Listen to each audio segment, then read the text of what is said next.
বউকে বেশি ভালোবাসলেই মনে হয় বউ লাই পেয়ে যাবে, বউ মাথার উপর চড়ে বসবে, বউ আমার আউট অফ কন্ট্রোল হয়ে যাবে। তাই বউকে ভালোবাসা যাবে না, অলওয়েজ প্রেশার দেওয়া লাগবে, অলওয়েজ চাপে রাখতে হবে।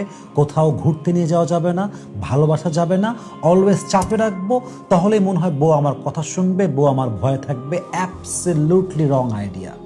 I think this is my personal point of view. I don't know whether you will go to agree or not, but I hope you will go to agree that this is the wrong concept that actually we have created in this society. মাথায় রাখতে হবে, বউ যদি honest হয়, বউ যদি loyal হয়, বউ যদি চরিত্রবান হয়, সৎ হয়, she was honest, she is honest and she has been honest with you all the time, এবং সে কখনো আপনার সঙ্গে চিট করে নাই, বাটপারি করে নাই, মিথ্যা বলে নাই, আপনার হক নষ্ট করে নাই, আপনার সংসারে এসে পরকীয়া করে নাই। সে এক কথায় চরিত্রহীন নারী নয়। তাকে ভালোবাসতে what is your problem? What is your problem? সমস্যা কোথায়? এটা সমাজের দেওয়া কনসেপ্ট যে বউকে ভালোবাসলে বউ লাই পেয়ে যায়। কেন লাই পাবে? কেন?